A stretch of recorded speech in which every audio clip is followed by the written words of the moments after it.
This is closed broadcast. Oh, you're the one. Yes, you need to go in the center. Yeah, you can. Oh, lovely, thank you. No worries. Can I Raise your hand. Thank you very much. Here we go. We're going to move you over. Caroline, we have a second, so let's move the camera.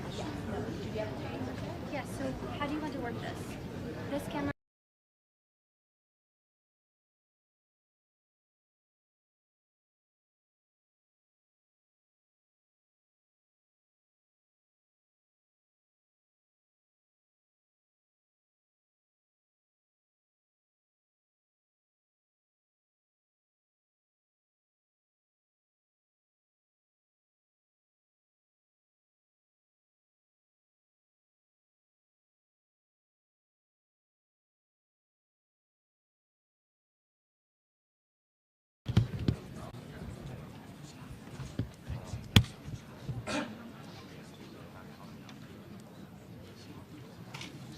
Zijn niet heel vriendelijk.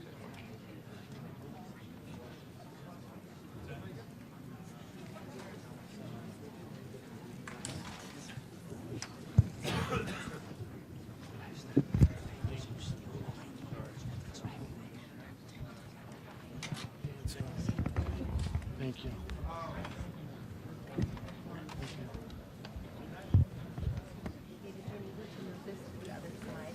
Yeah, hang on. Maak het uit.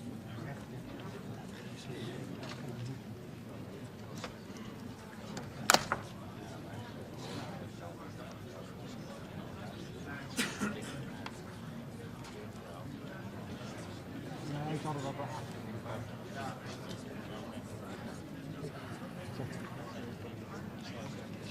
Ja, ze willen gewoon een eigen ding.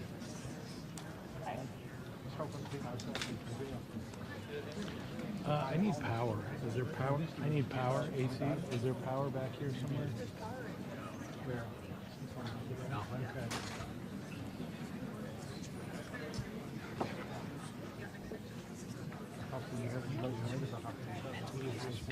It's English. It's on chat. Okay. Thank you. What else do you need to know? Let me come up there.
Maakt jou niet uit.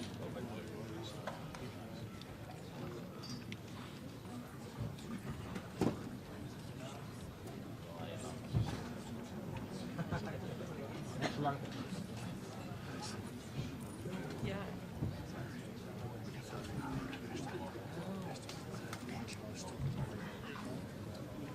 Ja, die zijn ook wel waarschijnlijk van de Amerikaanse media.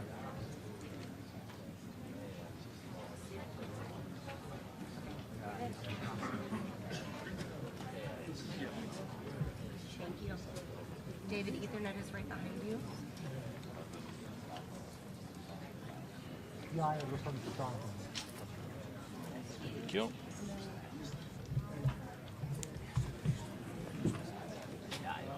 Voor NET. Die zijn al 6, dan hangt er ook nog één hoog achter.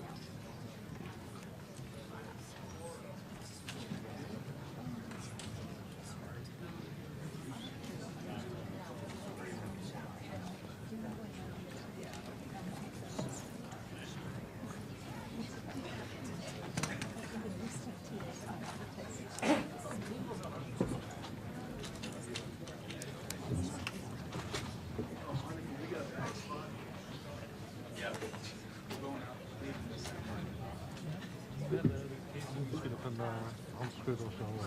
Dan mogen ze gaan staan. One that you said is this also mine?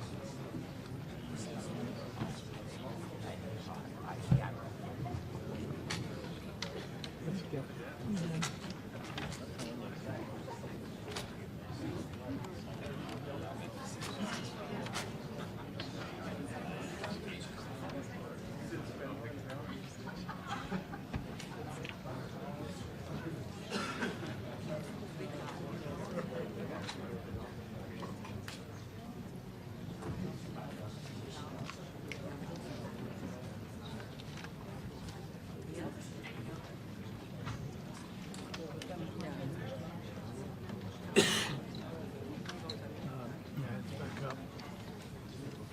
Thank you.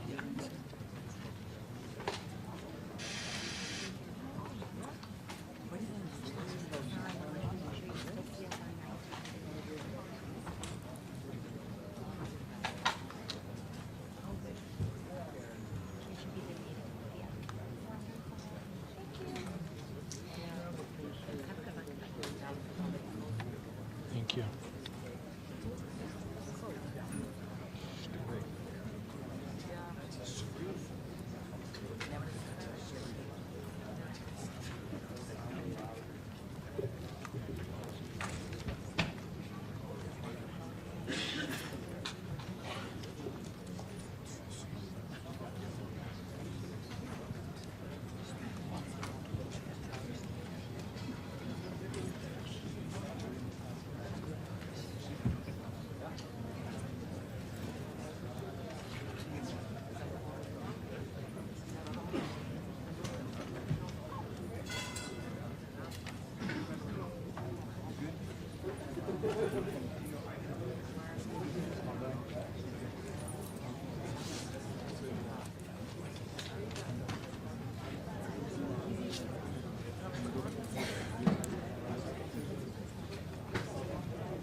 Koffie.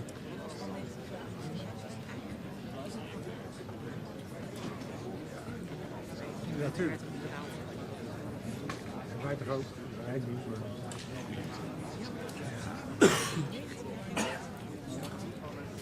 Zeker. Ja.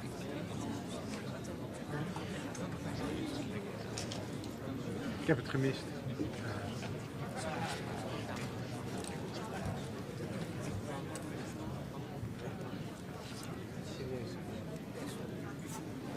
Maar ik kan niet echt.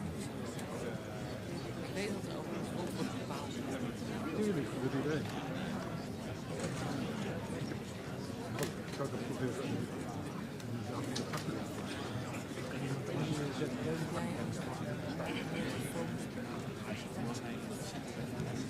Iedereen maakt het ook. Nee, sorry. Ja, nee.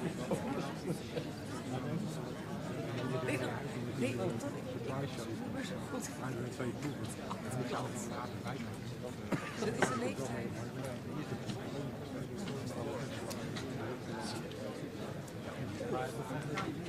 Ik had het wel. Ik had audio en lange les.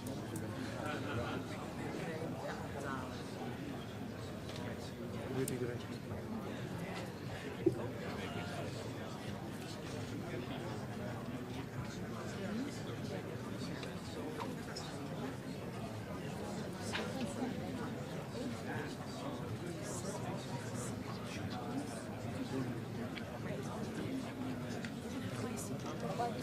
Ja, ja.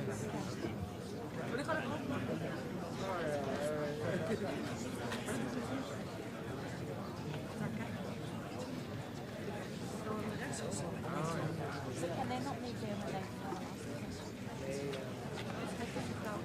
Oh, that's perfect. Oh, thank you so much. Kijk je de krant? Oh, ja.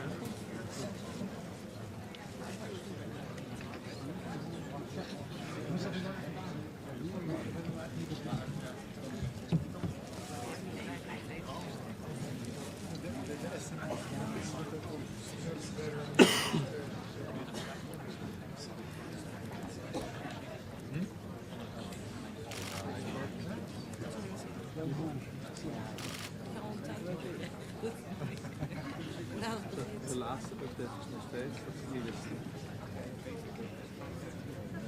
oh ja.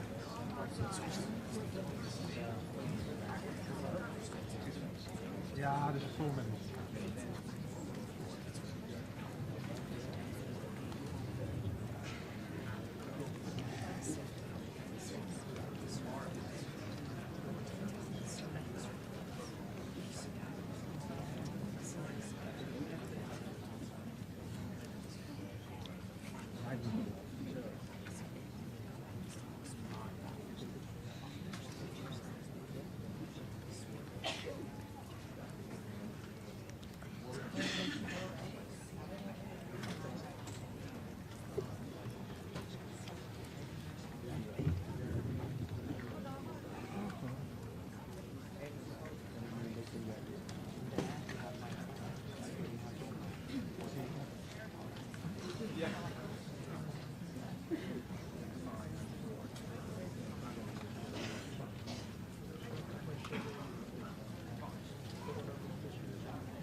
zou er 10 zijn.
Well, thank you very much. This has been an honor.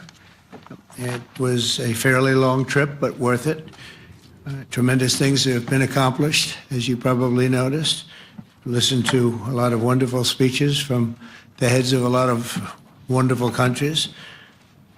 But I want to thank you for joining us at the conclusion of a highly productive NATO summit in the Netherlands.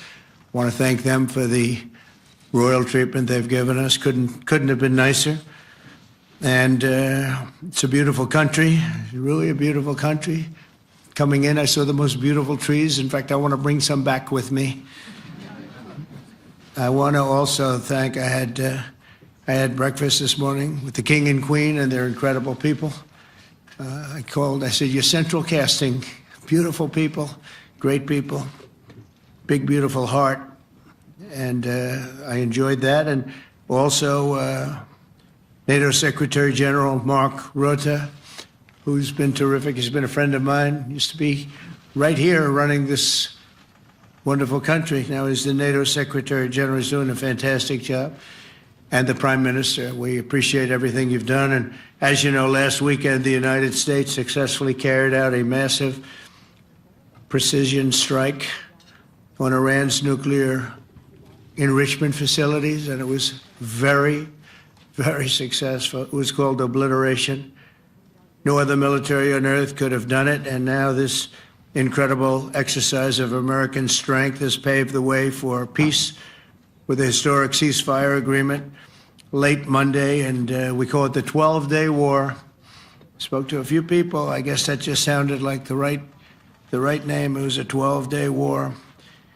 And we think it's over. I don't think they're going to be going back at each other. I don't think so.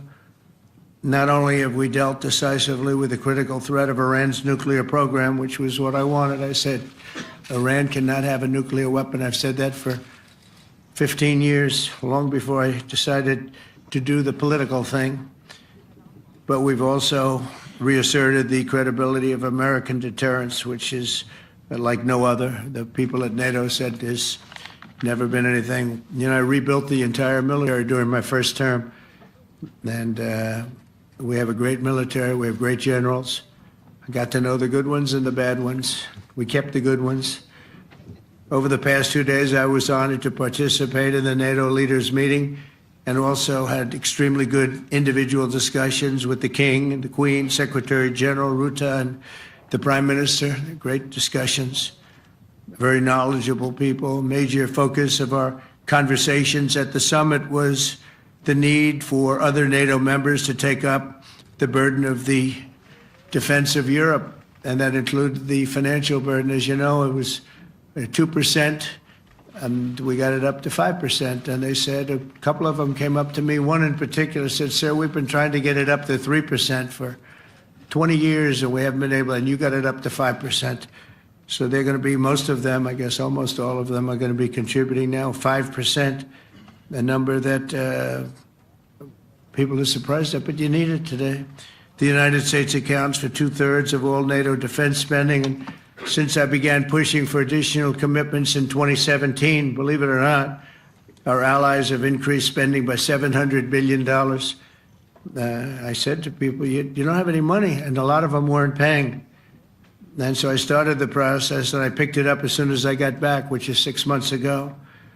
And following my election last November, almost all have accelerated plans to reach the 2%, 3%, 4%, and then ultimately, very quickly, 5%.